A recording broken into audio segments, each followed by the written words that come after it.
Hello and welcome to Redshirt Cinema Club, a podcast about fandom and watching movies with friends. Today we continue our video game adaptation season by tackling 2001's Lara Croft Tomb Raider, an early-noughties action flick starring megastar Angelina Jolie in the lead role, alongside pre-Bond Daniel Craig, a very young and very handsome Iain Glen, and also Chris Barrie from Red Dwarf. Can it be the first video game movie we've watched that isn't terrible? Let's find out.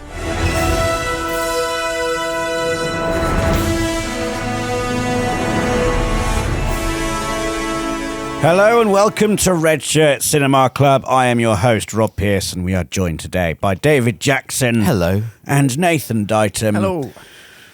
We have just watched 2001's Lara Croft Tomb Raider, to give it its full title, the movie adaptation of one of the most iconic adventure series in gaming.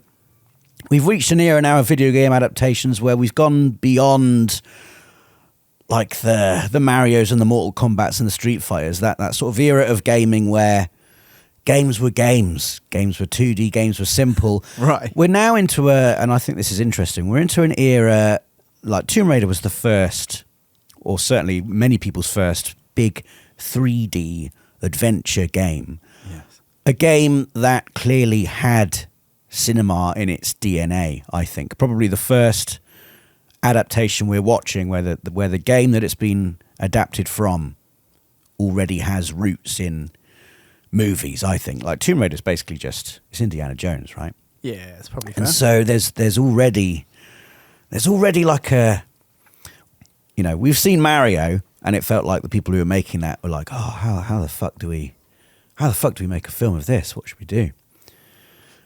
But there's already like a genre template there, I feel, for this movie, which is going to be interesting, I think, to discuss. But first of all, as we've been doing so far this series, I just want to get a temperature check on everyone's experience with Tomb Raider, an iconic series. Dave, what's your history with Tomb Raider? Not huge, to be honest. I think I had the demo on. I think was it on demo 1, or maybe it wasn't on demo 1. But I had a demo. Was on demo 1. Yeah, I had a demo disc that definitely had Tomb Raider on it, and then I borrowed Tomb Raider again for the PlayStation, but I was terrible at it. I remember just a bear. I remember a bear in a cave. That isn't that like the first 3. I guess if it's a demo, I think it was. That would make sense. I think I definitely. If I did borrow the game, I didn't get anywhere with it. But that demo, I just remember dying to the bear a lot and dying to the bear. Not a lot else. And then I don't think I really played another Tomb Raider game until they remade or reimagined Tomb Raider. Anniversary. No, on the PlayStation 3. Yes. They kind of rebooted it. You know, they made Lara Croft much younger. It was sort of her origin story. It was just called Tomb Raider. Yeah. The kind of quite brutal one. Yeah, brutal, gritty.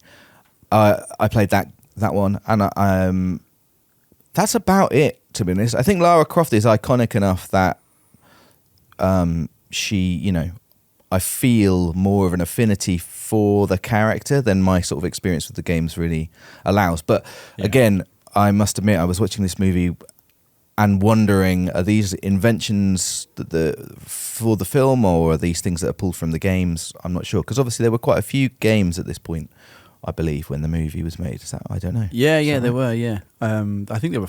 I would guess there were 4. Right, but there might have been 3. Yeah, I think there might have even been 5. Oh my god! Obviously, a new number has arrived. Obviously, also we all used to work at Future.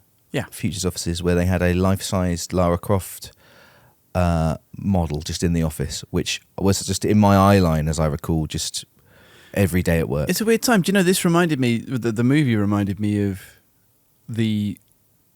watching some of our old stuff also reminds me of the culture of video games around then. Yeah. Which is always slightly surprising to me, how kind of boys in their 20s. Laddie. Yeah, it was quite laddie. Felt quite, it feels slightly more dated than I expect it to, even though it's 20 years ago, so I don't know what I was expecting.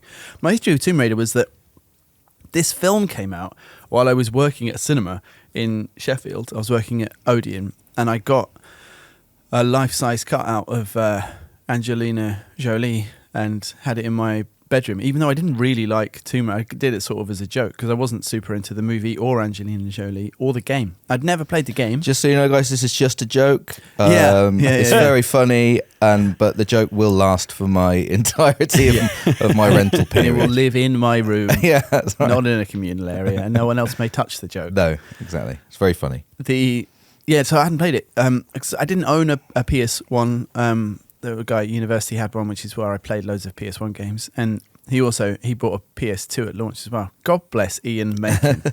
And We should get him on as a guest at some point. he's very boring. Have I already made that joke? I don't know. I love it. Doesn't sound like you're joking. No. I sent Just something- like with the sent something Angelina to the Jolie uni group cutout. chat the other day. He didn't reply, did he? So, all right. I'll see you in another 15 years, Ian. Anyway, what was I going to say? Never played Tomb Raider. The bits when I played a demo, maybe at like a stand in Virgin Megastore in Sheffield or whatever, I didn't enjoy it, and I think because I didn't own this is probably the time I played fewest games ever in my life, was when I was at university, or at least in the 90s, like when I was doing my A-levels.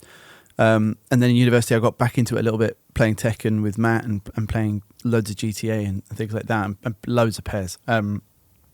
But I didn't have tons of... that kind of era of early 3D games seems quite awkward to me, and I just didn't really enjoy them. Like this, I think it's quite hard work, the kind of movement and acrobatics of those early Tomb Raider games. It definitely was hard. It was really, really... It's amazing looking back at what we put up with as gamers a little bit. Right, Like the games were hard, not because the difficulty was up, but just because, first it was quite a new thing, obviously moving around a 3D space.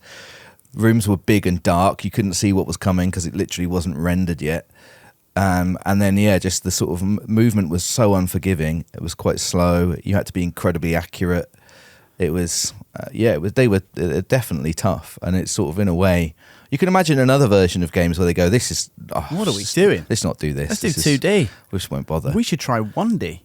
But Tomb Raider obviously built a massive fan base and overcame all of that. People were happy to put up with it. Partly it's because of the design of the character and the laddishness in 90s culture, I'm sure. But also she's cool enough, Lara Croft, that I think that she does have kind of cross-cultural appeal. I do think that women enjoy her. Like Rosie is probably the biggest, Rosie from PlayStation Access, probably the biggest Lara Croft fan that I know. Yeah.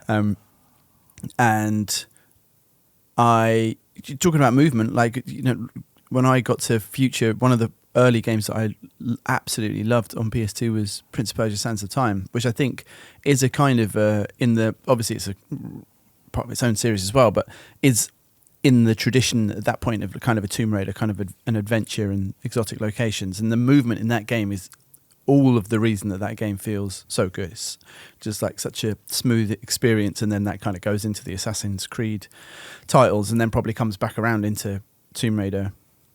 But I remember playing the anniversary games in 2007 as they came out for, I guess, PS3, and single game, sorry. But that kind of series of reimaginings of basically remakes of those original games, they were fantastic, and that's where I played Tomb Raider, and then I played the 2013 reboot and really enjoyed that, and I've been on and off on that series. So but they're always kind of, it's weird, isn't it, to your kind of feedback loop, Rob, right before we get on to talking about the movie, they exist 100%. Like one of the first ones out the gate, which has got this character which is not just derivative. Obviously, like it's a woman, so it's not just Indiana Jones but wearing a different hat.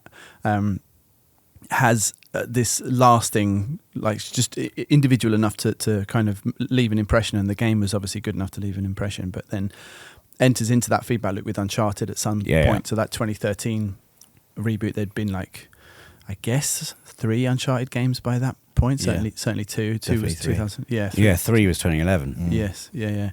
One every 2 years. Imagine that, Uncharted game every 2 years. Yeah, we were spoiled. So and then it becomes something else, I guess. And now we're kind of looking at, I guess that's kind of where Tomb Raider is. Like, what is coming up is a remake and a new one at the same time. Yeah. It's kind of like Lara Croft is always going backwards and forwards at the same time. Like the movies around it. I feel like they're all like in a big washing machine together, and they've all at the moment they're Culture is a washing they're all machine. just fused into one ball. Like now, you don't know where video games end and movies begin, and vice versa. You sound like my mum. That's the kind of thing that she would say. That's who I'm trying to channel.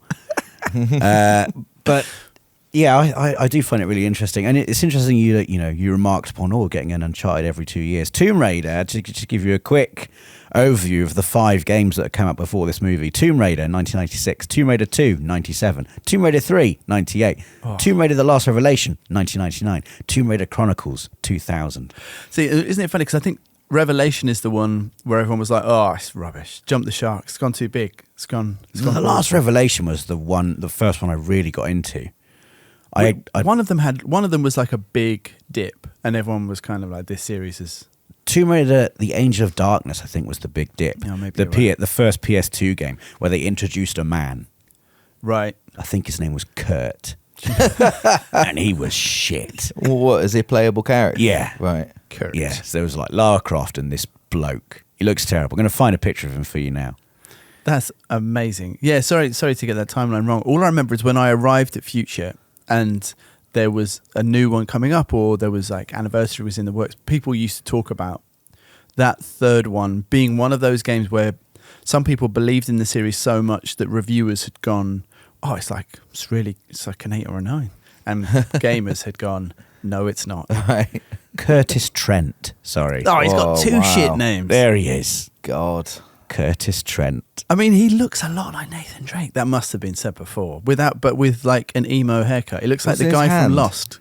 He's just like a throwing star of some description in his hand. That's his thing. But I remember just being like, there was a mystique to the Tomb Raider series. Like, I was an avid reader of official PlayStation magazine, and all 5 of those first PS1 Tomb Raider games scored a 10 out of 10. Oh, in wow. official PlayStation Well, this is what I'm magazine. saying. Obviously, one of them really shouldn't have done. But I thought they were all great. I owned Tomb Raider 3. That was the first one I owned back in the day when I only had a PlayStation at my dad's house, so I was limited to just playing games on a Sunday, and it was too hard for me. Like, I couldn't get anywhere in the game. Yeah. And I was loved it, and I loved the idea of it. And I'd been around to my friend's house who had Tomb Raider 2 on his PC, and just thought, when you go around to your mate's house, you're just watching a game, and you're just like, holy shit, this is amazing. And there was a boat, and there was like a level. Is there a level in Venice in Tomb Raider 2? Oh, no, I actually played Tomb Raider 2, I don't think. It's just the whole globe hopping nature of it. And I used to love the level loading screens back in the days when games had loading screens. Yeah. A big loading bar, but there was always like a beautiful piece of art of the place that you were about to explore, the new level you're about to get to. Yeah. When we used to describe games as having levels, where have you got to in Tomb Raider 3? I'm on level 4. Holy shit, level 4. I was just stuck on level 2 for months. Stamping down on the old people talk about video games angle. I was just about to say, isn't it funny now that we celebrate not loading levels? Yes. And you're like, yeah, but they showed me art while they were doing it. It's like, now it's like, just straight into the game. There was something really exciting though about watching that loading bar inch up, knowing, oh my god, in about 1 minute I'm going to be in this place. It's an amazing example of how you can have nostalgia for something that I definitely wouldn't actually want back. no, Yeah. I don't want it now. If I occasionally experience a load now, I'm like, what is happening? I hate you. Come on. Yeah, you got to disguise that shit with a cutscene My or life. with a bit where you squeeze through a gap. Yeah, I was gonna squeeze through a say, gap- squeezing a gap through slowly. We should Yeah. do a video about squeezing through gaps. Okay. Just a little short. Yeah. I'll get on it. All right. Squeezing through gap. Like that video which was like Run to the Right. Remember Run that one? Right. Run That was Right, such yeah. a good video. Yeah. So yeah, I owned Tomb Raider 3. My dad, on my behalf, decided to trade it in because he was like, "Oh, this is too hard for you. I'm going to trade it in for something else." Wow. And I feel like your dad was playing the PlayStation 6 days of the week. I think it was. I have finished this game. And it's too hard for you. And I got Ninja Shadow of Darkness instead. It's Ninja amazing Shadow you of remember. Darkness. It's a shame Which, that lesson didn't take, because you might have traded in Street Fighter 4 instead of snapping it in half and putting it in the bin. I might have done. I should have done, shouldn't I? I should have got a refund. Yeah, Should've could Still have had the receipt for it. But then you wouldn't have hurt the game. I wouldn't have hurt the You game. wouldn't no, have no. known that it had wronged you. Yes, the game. The game knew its place, which was in the bin. Yeah. But then I owned Tomb Raider: The Last Revelation, and I got quite far in that, and it just felt amazing. Is that the one with the motorbike? Is there a motorbike in that can't somewhere? There's definitely remember. one with a motorbike, at least. Oh, listen to us. And it starts off with a very, like a 16-year-old Lara Croft, the last revelation, like a prologue mission where her mentor, Werner von Croy, who turns out to be the bad guy, he gets like trapped inside a big sun, very similar to the sun in the final set piece of the film we're about to talk about. And the satisfaction of solving a puzzle in Tomb Raider, because the puzzles are really hard. Yeah, the obtuseness. There's real obtuseness to it, but it genuinely felt like you were in a place that no one had been in for hundreds of years, and there was no hand holding, there was no like yellow paint on the ladders. Yeah. You just had to work it out. Well, you've written about this in your Friday features, but also that era of where you've done things about puzzles that didn't just deal with it and they didn't care how hard. But like point and clicks would be very difficult, and it just feels like if you're making one Tomb Raider game a year, you're probably not that concerned if you leave some people behind. If it takes you 5 years and millions and millions of dollars, it's a different proposition. You want everyone to have a really good shot at getting to the next bit of the game, right? Because you want everyone to see that game. I just think it's different considerations. And also, there's that culture of people. I mean, obviously we have the internet now, which is very accessible, but there is that culture of having problems that are so hard they get talked about in magazines and have solutions. And TV shows even. It was great. Like we had the phone in, the games guru on, I can't remember what channel it was. I think it might have been Cartoon Network. It was before Dragon Ball Z came on. The games guru was just this strange man with a big prosthetic long nose and a dark hood he would speak very patronizingly to people.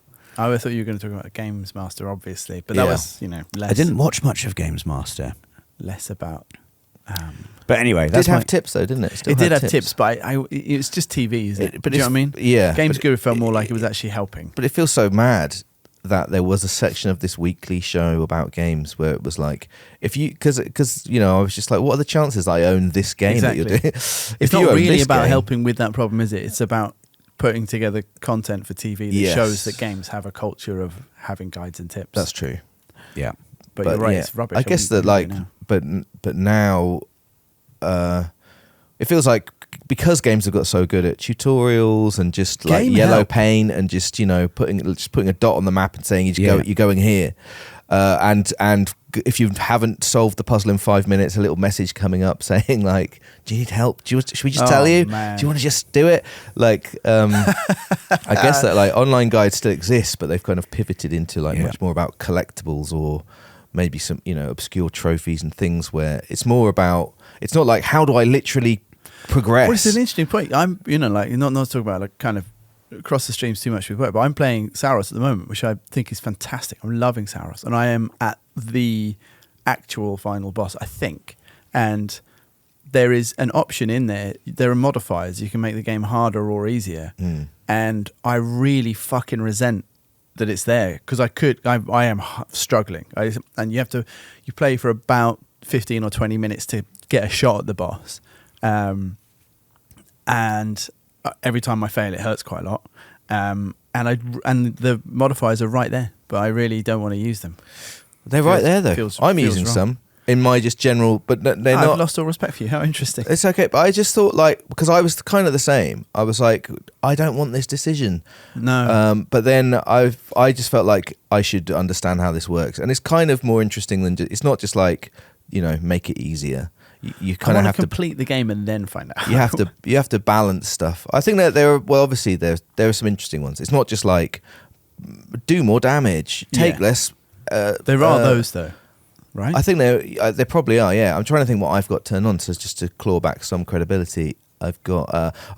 This is probably a bit of a cheap one. I get when you get to the boss room, you get full integrity back. Oh, that's smart. That's an interesting one.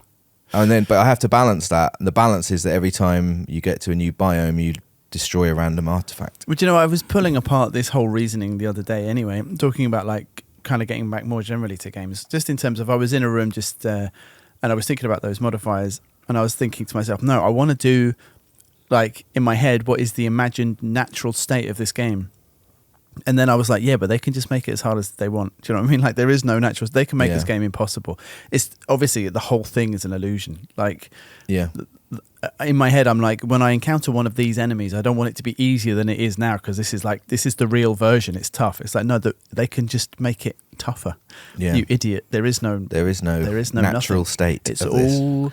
It's all made up, like Lara Croft at the beginning of this movie, where she makes is it Simon the Good robot? Segue. Yeah, Simon is the name of the director of the film. I wonder if that's why it's called. Maybe. I did also have another thing I wanted to talk. Oh, it just reminds me of a Dara Breen sketch where he's talking about playing Guitar Hero, and there's like a specific song. I can't remember what it is, but there's a specific song he really likes that he knows is in this Guitar Hero game, and he wants to play this song on the game. Yeah, but it's like in Stage 5 of Guitar Hero, so you've got to get through 4 stages of songs and some boss songs to get to it.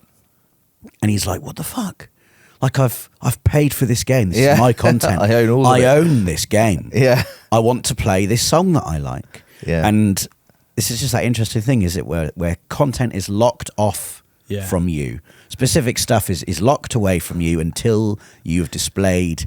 And then he goes on to say, if I'm reading a book, the book doesn't slap me in the face and say, "Did you understand exactly what you were reading in those last 3 paragraphs? Go back and read them again." And I do feel like video games now are, in the past, in the old days, it felt like they were against the player. They were a thing to be conquered. It was the game versus the player. And now it's like, games are like show homes. They're like, come on in. Come and have a look around. Enjoy this luxurious experience. Do you want it to be easy? It can be easy.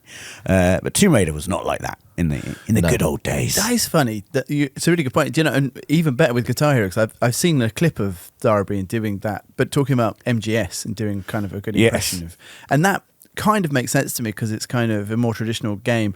When it's Guitar Hero, it really is just it's like a CD that you've bought and you just get to play it. So it is kind of crazy. Like, this is just a list of songs. Why can't I get to this one that I like? That's mad. Yeah, it is mad.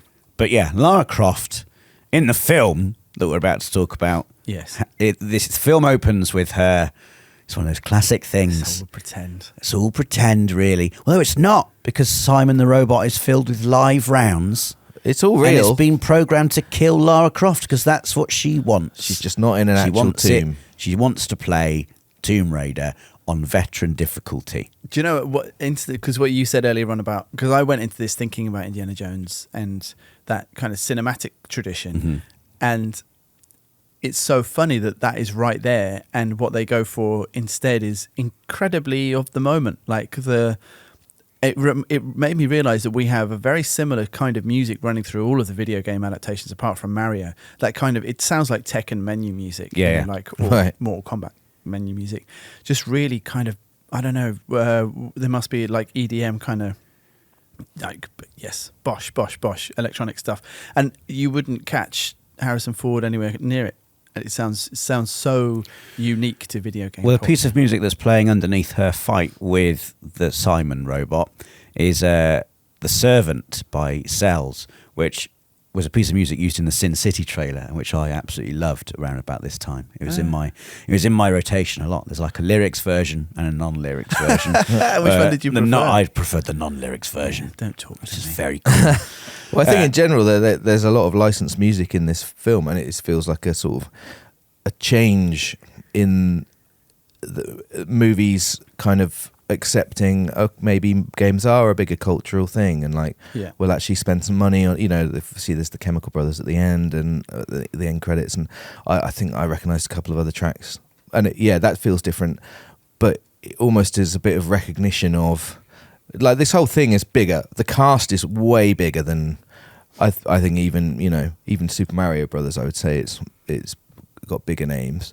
The licensed music feels bigger. The scope of it is bigger. Yeah, it feels more legitimate, doesn't it? And it feels like there's a more sympathetic relationship between the game and the film it's trying to become. But that might be, like Rob says, because at this point, so like the first Tomb Raider game really comes out around the same time as Mortal Kombat, which is the last thing we saw in a bonus episode.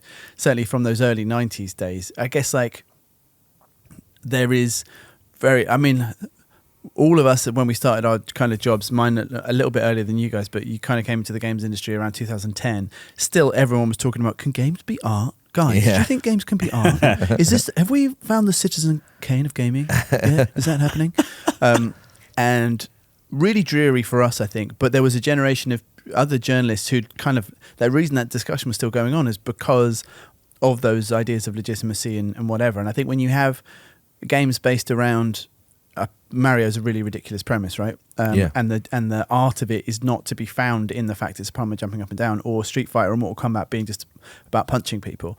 And Tomb Raider, I guess, because it has that kind of cinematic like hinterland behind it, there is a more readily kind of acceptable to a bigger audience already. So I can kind of see how I don't think video games are art, by the way, but maybe that's a that's a discussion we can have on another episode. Oh my I don't know if you're being serious. I am being serious. This whole discussion By the really way. pisses me off. Really pisses me off because it's like there's a whole strand of people who think that for video games to be legitimate, they have to be an art form. Video games are full of art, Yes. but I believe they are not art as a whole, as a thing. I don't think but their I'm legitimacy. not saying that in a derogatory way. No, I don't think their legitimacy should be based upon whether they're art or not. No, and I am fully aware, and this has been pointed out to me when I've voiced a softer version of this opinion in some videos before, that in some countries where certain tax breaks are given to the arts, that it is important for video games to be classed as such, for them to be. And that's a political discussion rather than a philosophical one. But anyway, I can't hear the phrase "video games are art" without it just gives me a little spike of. I mean, obviously, it's completely subjective. But Tomb Raider the movie. We should talk about Tomb Raider the movie. Yes. I really want to talk about video games as art now, Rob. People are always like, "Oh, how Flower helped me get over the grief of my hamster dying," or whatever the fuck it is. Like when people talk about video games as art, they always hold up the same type of game. Flower, very Journey, serious. It's like if video games are art or they're not. That means if Journey is art, then fucking ball bouncy, whatever that game that Alex likes, where you play you play as different bulls which have different countries' flags on them. Yeah. It's Bull Bashers or something like that. Right. Blitz, no. Should we just say Pong? Pong will do. Yeah. But video games are this is what I mean as well. Video games are so broad. They're way broader than any other medium. Yeah. Film, you've got different genres of film. They're all about 2 hours long. They all consist of moving pictures, right? Yeah. You can get a video game like The Last of Us and a video game like Papers, Please. But this argument exists within what you would traditionally consider art as well, right? Like, the Mona Lisa versus someone who just throws a bucket of paint at a canvas and goes, that's just what happened. That's a moment captured in time. Yes. That's art. Like, it's not,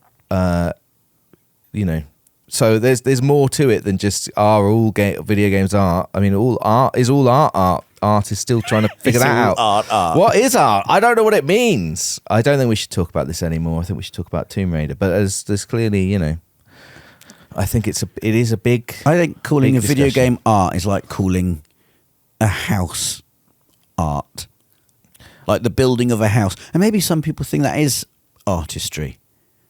I think. Well, the space. I mean, what about the way a space feels? An interior designer is doing some art. Like an electrician. Is an electrician doing some art? An electrician puts his bits in. I think you're talking about design. The brickwork does their. I'm talking about all the different things that come together to make a house a house. There's the brickwork. There's the electrician. There's the the architect. Artists. There's the architect. There's the blueprints. There's the roofer. There's the person who puts the carpets down. Yeah. All of those. There's so many different things that go into making a video game. Yeah. Like the video game, the product, the thing that you're left with at the end is a hodgepodge of so many different talents. Yeah. And some of those are artistic talents. But They can be. is the thing at the end, is the final product. Do you know there's an Alistair Gray quote which I was just trying to look up, which I can't find. He's like a Scottish novelist, and he kind of defined art in a way which I've always enjoyed. There's obviously like a million different ways of talking about it, and I think that a lot of the time when people talk about video games and art is because they have had this kind of poor relation vibe to them in terms of culture, and they're, like you said, trying to claw some kind of legitimacy. When you kind of talk about people talking about Limbo or The Last of Us. Like The Last of Us is the one that people did call the Citizen Kane of games. I can remember exactly the review that did it, and it's still a fucking stupid thing to say. When we talk to the or get comments and speak to people who watch our stuff about what games are really meaningful to them, some of them are those games that people call up, but loads of them are just stuff that they played with a particular friend or family member or whatever, and they're just really meaningful to them. And the Alistair Gray kind of, the vibe of the quote is that art is anything that makes you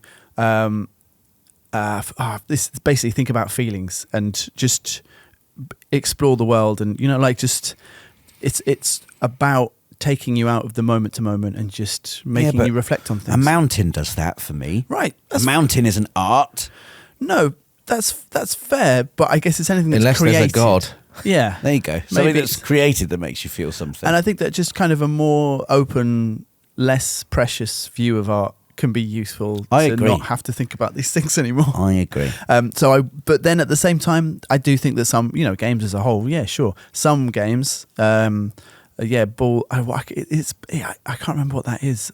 I think there was a game that was on PS3 that was renamed. I think that's the game that Alex used to play, and it's got like a. I streamed this game on PlayStation Access with the balls. All the balls. Yeah, it was fun.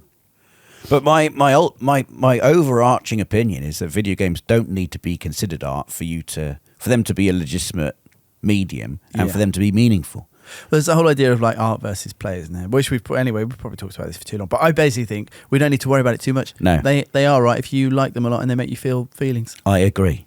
Tomb Raider the movie. Back to this. Back to Tomb Raider the movie. It's almost like we don't want to talk. Has anyone seen this film before? Yes. What did you think of it previously? What do you make of it now? Nathan, you go first. I saw it at the cinema because I was working there, and I thought it was trashy, but not as bad as other previous. I think it is, as Dave kind of said, it's a step along. Angelina Jolie is lending quite a lot of legitimacy to the whole enterprise. I think she'd already been nominated. She'd done Girl Interrupted by this point. I think she'd been nominated for an Oscar, maybe won an Oscar at this point. And that helps. And her dad's in it. John Voight is her actual dad, he's gone off the cliff a little bit these days. Very politically conservative, and in that way where you're kind of worried about the person, not just thinking, shut up. He was in some amazing stuff. So he's kind of hanging around. He's in Deliverance. He's in Midnight Cowboy. He was in Mission Impossible. Yes, he was. A few years That's what I before, was thinking of, in the best scene, the helicopter scene, which I talked about in the previous episode, the bonus episode. Scene. If only there'd been some smoking in that scene. And Daniel Craig, I think, been on TV, wasn't a big star by this point, but interesting that he kind of pops up as well. Yeah.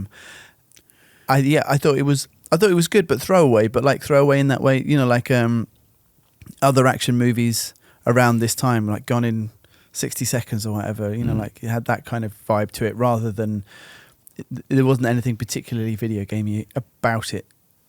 I didn't think it had like the stain of a video game movie on it or anything. Yeah. What about you, Dave? No, I hadn't seen it before. At least I can't remember, which must mean I haven't. I'm sure I'd remember. And I thought, hard to disagree with anything Nate said, really. It's like I enjoyed it. It's sort of, it's a globe-trotting. I kind of liked the kind of set, I was thinking about that set piece at the end, the whole kind of end. It's like the Crystal Maze. Yeah. It's like they go into this, it's just a huge set, and you just know that someone has built that. It doesn't exist, and it's just kind of like a playground for the action that's about to take place. I feel like it's almost sort of hindered a little bit by having been adapted from a video game, which is a silly thing to say in a way. I just feel like the things that they kind of pick on to make Lara Croft are sort of just so throwaway, and they're just not that meaningful in the movie. Like, we see so many shots of her guns, for example. It's the guns. and they're just kind of very transient. I feel like if you were just making a movie, you'd do this differently. But because it's a video game adaptation, You said movie like Austin Powers then. movie. I can't believe someone's making a movie with my life. I haven't seen Austin Powers. Oh my God, I keep forgetting you've not seen Austin Yeah. Powers. But I mean, yeah, I enjoyed it. I thought that Angelina Jolie is kind of, as they said, holding it, the whole thing together. Does quite a good British accent. What did you think of Chris Barrie? I actually was disappointed. With Wow, Chris I thought Barrie. he was great. No, I was loved Chris disappointed. Barrie I didn't like it. Him putting on a tactical vest and loading up Getting his the shotgun. shotgun and putting his slippers on was fucking amazing. Nah, not for me. I loved that Didn't- kind of thing. Didn't like it. I wasn't sure. I This didn't is like their Yoda in The Last Jedi all over again. As soon as it's happened, Dave's going to love this bit. Dave's going to love this bit. I really like Chris Barrie, but I just didn't. It didn't work for me. It felt like I think I just couldn't get out of the way of just thinking about Chris Barrie hanging out with Angelina Jolie. I was thinking and the just same thinking thing. like this must be so fucking weird for him. Do you know? Like, I what's think he had doing in quite a movie? strange lockdown Great as well. day. He was like into. There's like specific conspiracy theories about there being a single world government leading it, and he was like, Right. "I know what you're all going to think, but this is real." Oh God, Chris. He seems to be talking about it a little bit less these days. Oh, but, Chris. Oh man. yeah. Well, I mean, Very- so maybe that was being in a that was film my head. about the Illuminati and stuff probably didn't help. Maybe he saw stuff. That's okay. It's not as bad as Matt Letizia arguing with Grok about chemtrails on Twitter. Did anyone see this? Oh God. Yeah, I did. Oh Yeah. wow. It's it's got something to do with the faith that we all put in celebrities, isn't it? That we shouldn't think about whether they be footballing or Red Dwarf celebrities. Yes, indeed. We But should- yeah, I thought I quite, it was like it was just an enjoyable little romp. I won't. Do you know watch it what? again. One of the things that was funny because I've seen the Alicia Vikander Tomb Raider as well. I saw that at the cinema, So did I. and I assumed it was going to be a lot better than this one. And they had like it had some incredible 90s video game adaptation touches to it, like the illegal street biking race at the beginning with like trails left with paint. It Right. just seems like such a bizarre, like that obviously wouldn't ever happen. And it has, in terms of like, it's got mechanics. It's got like, it's like video gamey, just in a way where people are kind of like, video games is sort of like X Games, but weird, isn't it? Like, no. And I don't know who that was appealing to. And there's one section where there's like a literal color coded puzzle in a cave. Oh, They're man. like the two bits I remember of the film. Yeah. Just so strange that particular movie just seemed incapable of moving on. And in a way, this one is, it's got that kind of Dan Brown idiocy to Very it. much. Yeah. But that's kind of quite inherent in the games anyway, isn't it? I think so. I think it was. I remember watching this. I must have been about 15 when it came out. I think I was of an age where I had found it enjoyable to have opinions on things. Okay. And I decided, age 15, that I didn't like this film.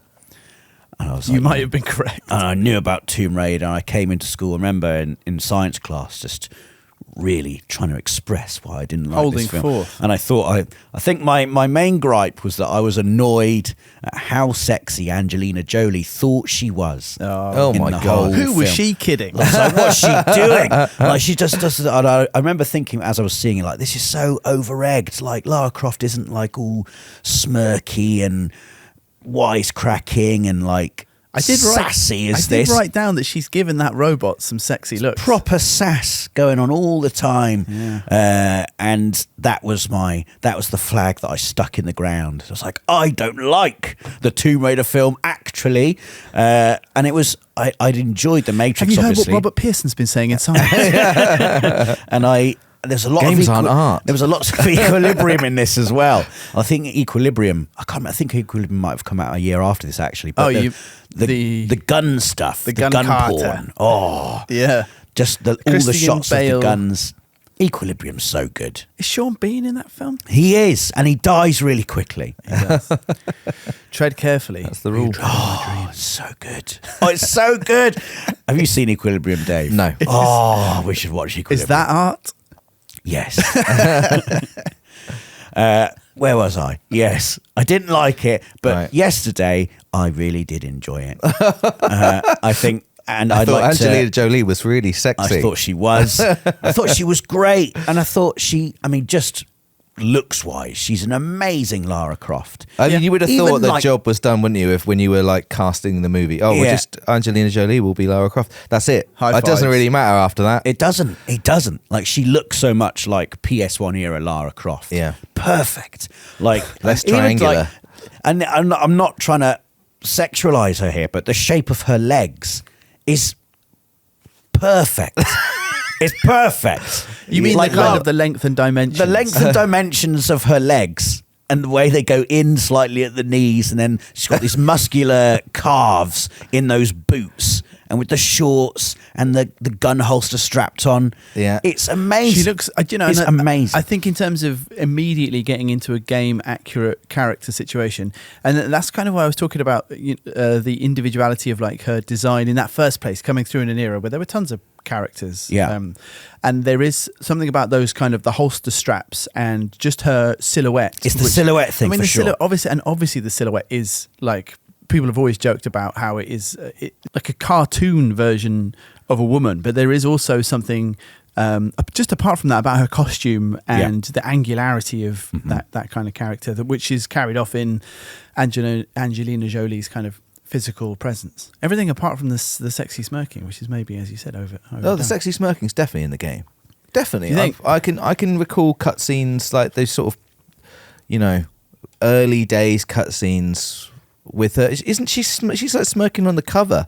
I feel It's more certain. like an angry grimace on the cover. Oh yeah, you're right. But there's definitely I can What picture year the was smirk. I Lara will find Croft's it. face cover? She was on the cover of The Face. They also nailed the sort of strands of hair. And at the end of the movie, she's got these like strands of hair when The she's been strands in of the hair, water. the eyebrows, and the silhouette of Angelina Jolie in Yeah. this is the silhouette of Lara Croft. They've absolutely nailed it for PS1 era Lara Croft, They have.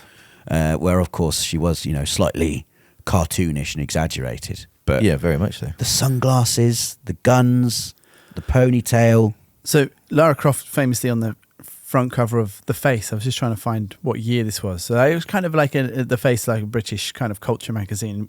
And there was a exhibition, I think, at the Portrait Gallery in London of photography from The Face, because it's kind of so defining of an era of kind of pop culture. The other things that are on the front cover of The Face at the same time as Lara Croft, Super Pubs. I don't know what that is, but it sounds very 90s. Super pubs. Super Pubs. U2, Yes. Spiritualized. I don't know if you remember Spiritualized. No. A band sort of adjacent to things like The Verve. This Life, Okay. Yeah. Gillian Anderson, Yeah. Melinda Messenger, Yeah. Primal Scream, Yeah. Big things. Lara Croft. So this would have been, proper X-Files, Mulder and Scully era Gillian Anderson. I assume so. And the tagline on the Lara Croft thing, it says Silicon Chick, which I guess is like a boobs reference, but also a video game reference. Yeah. And then Lara Croft, bigger than Pammy, wiser than Yoda, which is quite a strange tagline. Yeah. Now I think about it. I Yeah. don't know what she's got to do with Yoda. Yoda's an alien. Well, I assume so. From the same planet as Yaddle. She's very wise. Yes. So sorry, it was 1997. I just wanted to remember. She was always. She was in the culture. She was huge. She was in the smirking. culture. She was in the Lucozade advert. Do you remember that Lucozade Yeah, advert? dude, that was a great ad. Where she was selecting Lucozade from her inventory in her backpack, just like in the game. And the game gets put. Someone's playing Tomb Raider, and they pause it to go to the bathroom, and the characters sort of like Is she mid almost drinking or Toy something? Story-esque. They sort of break the game persona. She's being chased by this like supernatural monster creature with 4 arms who's like, "Rawr!" And as the game pauses, this character is like quite camp. It's like, oh, Lucozade, thank you, Lara. And they enjoy a Lucozade together, and then the guy comes back from his toilet break, replays the game, and they're ready to go again. Yeah. It Great reminds me, there was an episode of Space season 2 where Lara Croft, I think it's season 2 that features, and it's just that kind of, so Edgar Wright, Simon Pegg, that kind of generation of filmmakers coming up through television who around this time were familiar with games enough that they could weave it into. I mean, Space was unusually brilliant, but it isn't. They did some Resident Evil stuff as well. I might talk about that next week when we do Resident Evil. But it's just funny seeing the big screen treatment versus something which was smaller, much more affectionate, much more kind of metatextual, I guess. Where it's basically he's playing it. The editing makes the joke really, but he's just very angry about his breakup, and at the same time he's deliberately drowning Lara Croft. And Right. later on, his landlady overhears him arguing, thinks he's arguing with his Daisy, who she thinks they're a couple. And there's just a great line, something about a key, and he's just screaming at the TV. I love Spaced. Good old Spaced. So you didn't like Chris Barrie because he appears early. He appears here, and was he talking about getting? What's his first line? His first line's pretty on point. Damn it! What is it? He comes in. I can't remember. Noah Taylor's there, the Australian guy. Is he even trying to do a British accent? Yeah, I was confused about that. He is. It's funny, isn't it, that Daniel Craig, a British guy, is doing an American accent Badly. Oh my God, it sounds like there's something wrong with his. He's like got a golf ball in his mouth. But Yeah. he's doing it quite. He does it quite well in the Knives Out films, doesn't he? I don't Daniel know. Craig. It's hard to say because it's so it's so. He does it a little bit better than this. Yeah, but it's such a kind of caricature of an accent. It's a very specific southern accent. I don't that think. one. Yeah, I don't think this is a good accent for him. Why don't He they looks just? incredible. He does. He's in marvelous shape. He does, but also like he's way. That's just. I assume just his kind of natural. He will get so massive for Bond. Yeah. He's much bigger for Bond. And that just seems crazy to me he's not really trying here. This is just him like, I'm just an actor, I stay in shape, I look amazing. He's shredded. And then for Bond, it's like, we're going to need you to actually get some muscles, big muscles. Yeah. So he's capable of like so much more. It's crazy. I'd love it was to. quite funny. I felt like you could take some stills of him when he's come out of the shower in this and say, which Bond movie is this from? And it was because it's so Early Bond. that same, same, like almost the same sort of. He's what 5 frame years? and 5 everything. years away from Casino Royale at He this is. point, I believe. But yeah, I would love to just have the money and the resources thrown at me that they obviously throw at these actors to make them in shape for these films. See, I'm not sure just that Daniel assign Craig- the PT and the chef. Yeah. And just tell me what to do. Tell me what to eat. Make the agree. meals for me, and That's I will definitely too true at a will certain turn level. into this. I'm not sure that Daniel Craig at this time was getting that kind of treatment. No. This is beginnings of Daniel Craig. He's in a video game adaptation here, doing a terrible accent because no one knows that he's British. I mean, he'd been in Our Friends in the North, right? Some other bits and pieces. Yeah. Yeah. I reckon that bod is just, as Dave said, he's just a young actor. So really, the only big star in this film is Angelina Jolie. Really. Yeah, and John Voight, I think we'd have to say, but obviously he's not very much in it. No. No, And I those think scenes- they'd fallen out, hadn't they? Angelina Jolie and John Voight. I think they have kind of regularly throughout their career, their life together. I think they've a tumultuous a relationship. tumultuous relationship. Well, they were obviously getting on at this point because I think that Yeah. they wrote those scenes together, I understand. From It made me laugh out loud when John Voight appeared. Partly because he just looks quite funny as a sort of British.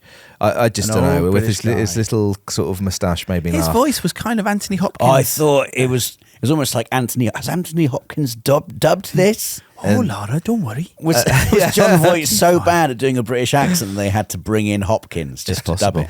Maybe the whole thing is Hopkins. But on top of that, I just thought it was just sort of funny that he was playing her dad as her dad. I don't know why. That was just like, it seemed like I can get my dad to do it. I could probably get my It dad feels in. like the kind of thing that wouldn't happen in a real Hollywood film. Do you know what I Yeah. mean? But because it's a video game adaptation, it's like, yeah, if you want your dad in it, that's fine. Yeah. As long as we can. I was reading about the script. Went through tons of different sort of variations. It's so strange the number of variations and rewrites that something can go through in order to end up with something which you would assume would be everyone's first idea of how to adapt a video game. There's really nothing particularly challenging in this. It's the simplest version of adapting this idea. I'd love to get the script writer in here, or one of them. Yes. Oh, it's just, you spent all this time and you just came up with the simplest thing. Well, it's different people, different rounds of people coming in. I think partly, do you know, one of the things that always really surprises me, and I don't know if because I know that people who listen to our pod enjoy games, and also sometimes games as they go into sort of films and cinema, you get the same people, like comic book movies as well, who just get known for doing that thing. So I think one of the people who wrote one of the versions of the Tomb Raider script had done a version of the Street Fighter script, for example. I think Stephen DeSouza came on and did a version of Tomb Raider that didn't really go anywhere. And I think if you are just known as that guy who understands that thing, even if you're fucking shit, and or that's harsh because people aren't, but you know what I mean? Even if nothing you've done is like turned to gold, that's a much nicer way of saying it. You still get asked to come back and do these things. Yeah. It blows my mind. Well, I do think that's really interesting just in movies in general. Like, and maybe this is true of other industries as well, but it's just sort of visible to me in movies. Like, I just think if you were a director and you had a terrible, terrible movie, that would be the end of your career. But it's just not. And like, there are loads of directors who've gone from a terrible movie to a brilliant movie. Well, and there's so much more to movie making. I assume that where like someone, some part of the industry goes, you're on to something, don't worry about that. Or maybe it's just they have loads of money, or I don't know what it is. I think that sometimes people understand that the reason that something didn't work isn't right. It's out of their control, or maybe it doesn't really matter. I think that's the thing. I think I looked at Mortal Kombat and I'm like, why would you then a few years later give this guy Resident Evil? Right.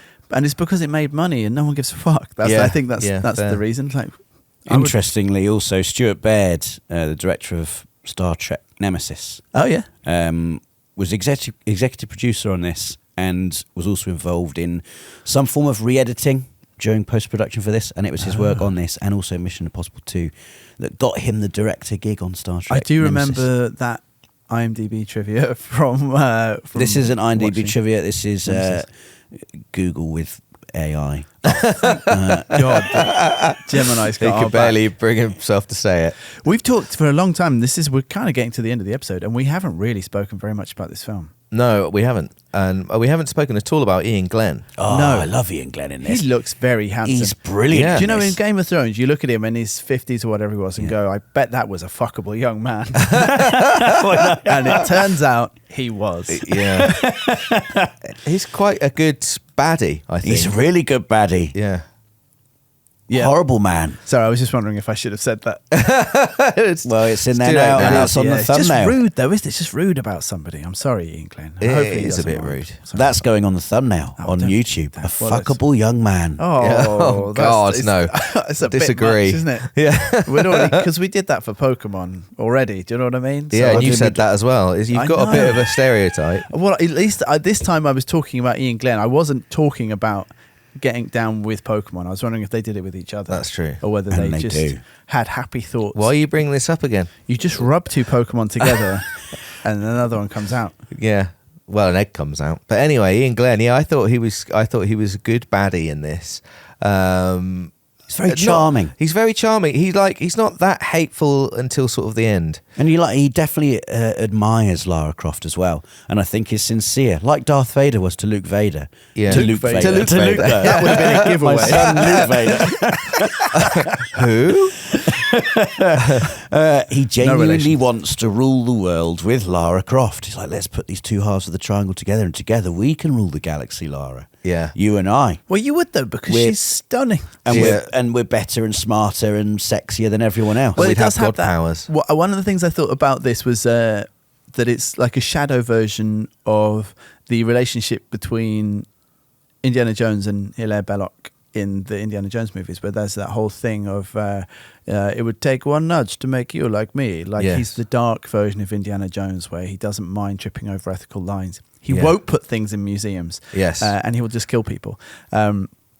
And there is that idea of them doing this dance. They're smarter and sexier than everybody else Yeah. in this movie. They both know that as well. They both know that they need each other. I mean, she even says at one point, like, she just spells it out. Like, he's going to He needs me to get the next bit, so he'll hold up his end of the bargain. There is this strangeness to the plot where the tension kind of comes out of it because they, like you said, they both have like a MacGuffin each, and in order for the plot to progress, they need to be together and be working together at some point. It kind of reminds me a little bit, just in terms of the convenience of it, in an Uncharted film, there's that classic joke that no matter where you've been going through this Uncharted like cave system or ruin for an hour, and then some fuckhead with a gun turns up, and you're like, how are you here? Yeah. They have to be there to make the game fun. Yeah, there's tons of that. There's tons. I mean, honestly, this whole movie is Swiss cheese. Like, if I think about any single part of it for more than 3 seconds, yes, it's coming apart. Yes. Like the things people do, why they do them, how they got there, everything is just ridiculous. There's the stupidity of he realizes that he's working for the Illuminati, and they want the clock that she finds inside a clock in her house. She finds it. She hears a ticking and simply smashes through part of her own house.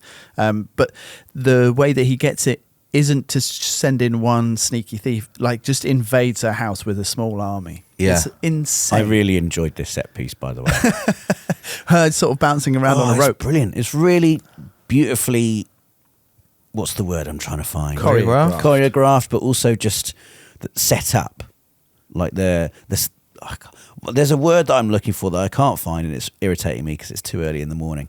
But I think it looks great, and I love again, it's very video game level.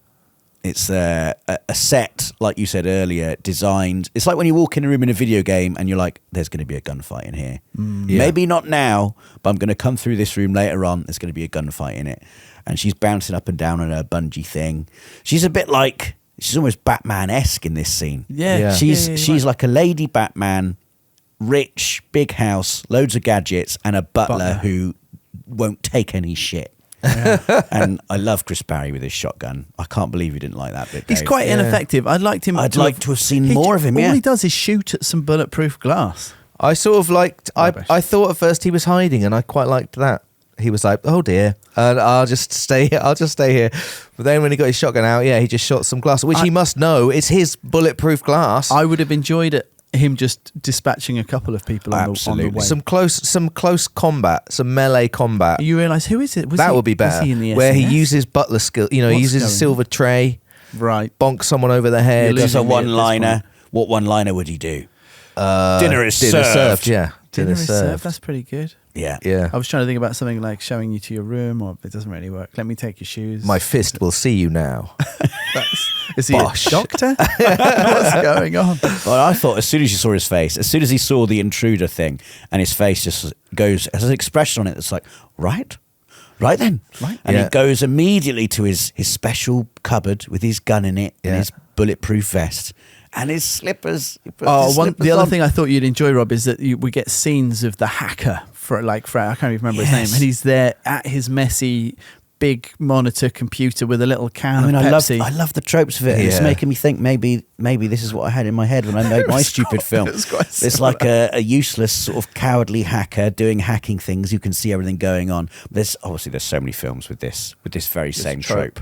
And just lots of great shots of guns, lots of bad guys missing all the time. We can't see any bad guys' faces. They're all wearing black Kevlar, whatever There's not they're many wearing. deaths either.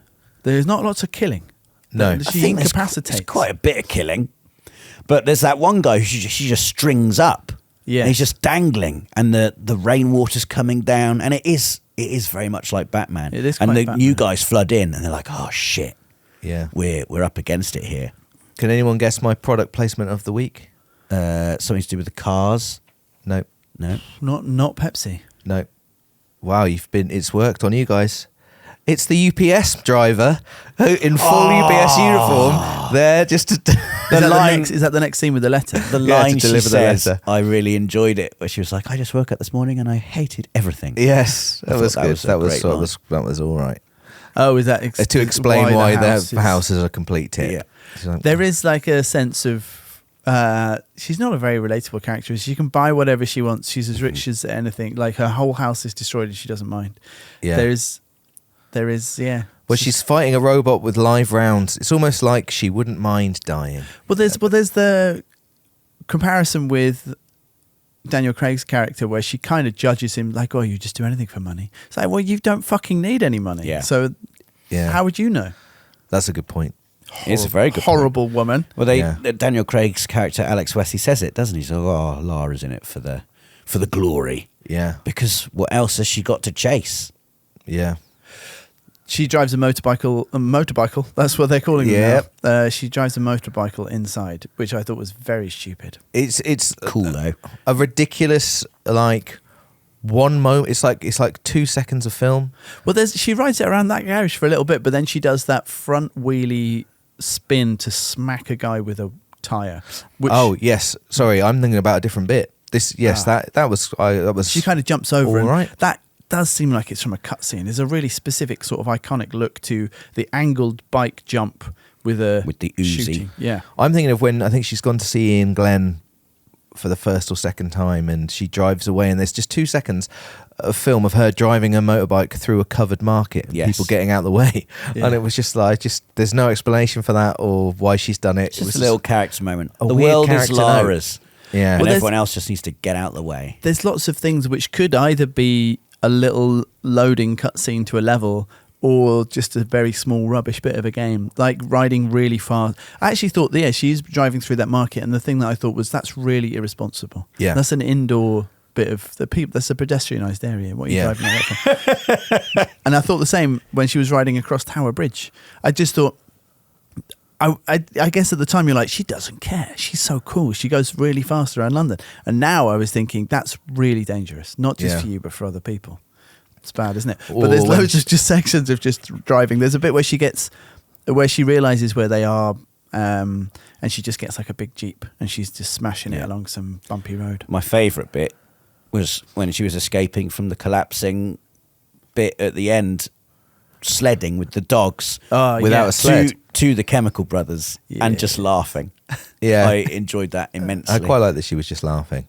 I was just I'm having a great time. I don't know why. I thought she'd at least use like a bit of the sled rather than just her feet. The front bit. I thought the same. Whatever. I was going to say, I know we're kind of coming to the end, so we'll zip through the end of the movie really quickly, but this is the first bit where there's some proper tomb raiding. She catches up with everyone and they're raiding a tomb. And they're the bad guys. Again, like Uncharted. In Uncharted, the bad guys will use dynamite. They don't care. Yeah. And even though Nathan Drake's whole thing is that he steals all the time, he'll do it quite carefully. So they're pulling down the big fascia of this temple or whatever it is. They don't give a fuck. Yeah. They're the bad guys. It's a great bit here. I think it in the Uncharted 2 plays on this trope a lot, where a rich bad guy is paying a slightly shitter version of Nathan Drake to help him find the secret thing. And Alex West is obviously like a shitter version of Lara Croft. Yeah. And you can see that little bit where Iain Glen knows, oh shit, the guy I'm paying is crap.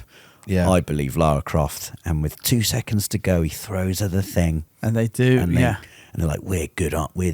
We're the best. It's so funny the that team. Then there's some sort of quickening and all the statues come alive, and we have a sort of a mummy-esque boss fight. Yeah.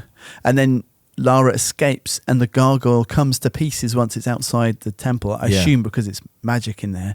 What got me was Iain Glen and Daniel Craig had run away from that thing in terror, and then when Lara gets outside, they're all just sat down having a cup of tea. Doesn't she phone him? And Iain Glen's getting a massage. That's after the scene. That's later. So it's in the same action sequence. She defeats the big multi-armed statue. Another statue chases her outside, and when she gets there, 2 minutes after, the others have run away. They've literally all just run away in fear for their lives, and they've sat down. It's like very NPC of them. Yeah, right. It's like they've just seen murders and stuff, and they're like freaking out. And then after about 30 seconds, they just go back to normal. And it's like, what was going on? And it is from this moment where there is like. You can kind of see why she's come there but obviously I guess her motivation is she wants to see her dad again. That's her whole thing, because at some point I was just like, well, just don't go. Like, they're talking about the end of the world and giving this power to the Illuminati. Just don't go. Just take your clock and keep it. Stay out of the water and you won't get eaten by the massive shark. But she wants to, her dad has written her that letter from beyond the grave, and so she has to see her father's work through to the end. I guess so. You just end up in this strange thing where for the final third of the film, she's just working in a sort of uncomplicated way with the bad guys, and they've just got her at gunpoint. It's very odd, isn't it?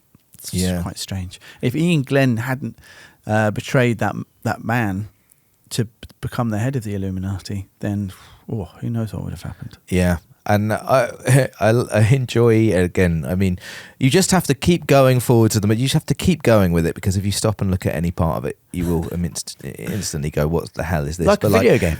No, video games can hold together. Video games are art, Rob. We've been through this. Just the whole weird mechanics of when they do finally form the triangle. Yes.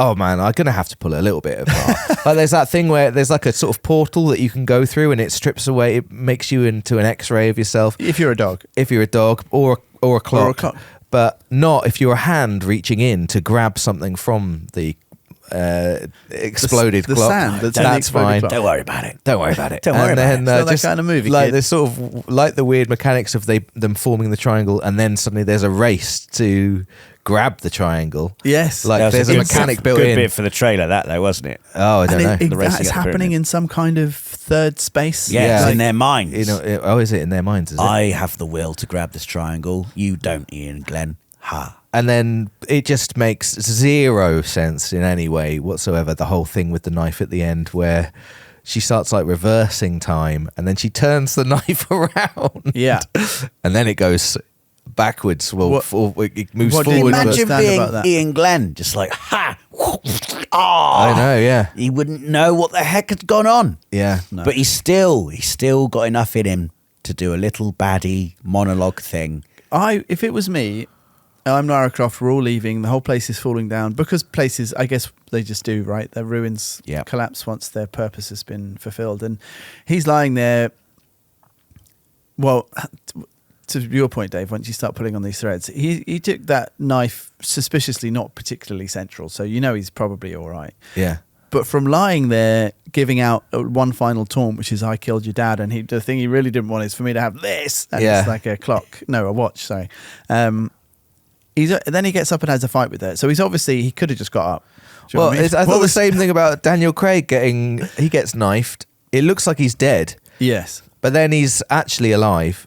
Because he drowns in the workings of the machine. Yeah. Because Yes. she has to give him an underwater kiss, which is like for nothing. She just gives up as well. I guess because she's decided I'll just do the time thing like he wants. But I'm no scientist, but surely she's just breathing carbon dioxide into his. Do you know what I mean? I think some oxygen does come back nothing that out. helps. I thought she was just literally giving him a kiss because he was about to die. He does look good, as we've discussed. I think it's oxygen. Because he mentions, I think Iain Glen says something about it, but you're going to have to stop kissing that guy, and he's going to die. That's why. He Yeah. says, but in a sexy way. I do think that Daniel Craig looks That's a little what the bit like screenplay said. I am dying, but also this is cool. Yeah. And it won't be the stunt double. That's what we're saying. It won't be the stunt doubles. So that tiny knife, anyway, it has this ability to really incapacitate people. But my point being, if I was Lara Croft, I wouldn't go over to like have a fight. I'd shoot him in the head, and then I would take the watch and go home. Yeah. But she does have a fight, and she wins, and she gets the watch, and she gets out of there to some Chemical Brothers music. Yeah. That is true. And then she wears a dress, which I thought was not a good end thing, especially because Chris Barrie and the other guy, they were all like, oh, you're a lady, you did it, you're a lady now, you're wearing a dress like a lady should. I was like, this is not the lesson of this movie. But it's her choice, Dave. I know, Yeah, but that's choice. And then he serves up guns on a silver platter. Oh god. 90s feminism was complicated, all right? Okay. And that's the roots of this. Yeah, fair Even enough. if it is a 2001 film. Well, if it's her choice, then that's fine. If feminism means I have to have a life-size cutout of Angelina Jolie in my university bedroom, and now call in me my a feminist. now in my shed, then Now that's fine. in every room in my house. And it ends on a freeze frame and some Basement Jaxx music. Is it Basement Jaxx? Oh Chemical yeah, maybe it Brothers? was, but I thought it Where's was your head Chemical at? Brothers, but maybe it was Basement. Chemical Brothers plays when she's on the sled. It's on the video. the sled. The Basement Jaxx, the video for Where's My Head At has got loads of monkeys. Yes. Loads of little monkeys. Yeah, it's quite cool. I now remember. It's quite a famous video, I think. It was quite groundbreaking at the time. But yeah, Basement Jaxx and the Chemical Brothers in this, two of my favourite bands of this time, of my youth. Wouldn't Yeah. call them bands, but yeah, groups. Again, more What would you legitimacy. call them? Acts. Acts. Yeah, artistes Yeah. Artists. with an E. Yeah. Yeah. It's not art to make music from a computer. Would you put Daft Punk in that bracket as well? I would, as they appeared in the UK, although they're from more of like a specific house scene, aren't they, in France? Daft Punk. I don't know what house is. They're from a specific house. Yeah. It's that one. They each live in That's a where house. they live. Yeah. Anyway, Tomb Raider. I enjoyed it. As we're sort of, trying to say, I think it's a pretty good video game adaptation. It's leaps and bounds culturally from where we were. Yeah, From the doldrums of, and actually, I agree. think each of the main entries that we've done, right? So we've done Mario, Yeah. Street Fighter, Yeah. and Pokemon. Pokemon, and Pokemon's a little bit different, isn't it? Because it's It is. not a big live action thing. So it was made for the audience of the Yeah. games in a way that I think movies are trying to break out all the time. So if you look at those three, Mario, Street Fighter, Tomb Raider, the evolution is, ironically, clear because of Pokemon. That's the evolution. It was very clever. Yeah. And we will see how that evolution continues next week when we watch 2002's Resident Evil. So just 1 year on from Lara Croft Tomb Raider. Yes. Another female action star in Mila Jovovich. And it's got the scene with the lasers. I can't wait to watch it again. See you then. You've been listening to Redshirt Cinema Club. If you're enjoying the podcast, please consider supporting us on Patreon. Just check the link in the description. We'd also love to hear from you. Email us at redshirtcinemaclub@gmail.com or follow us on social media. We'll be back with another episode next Monday. See you then.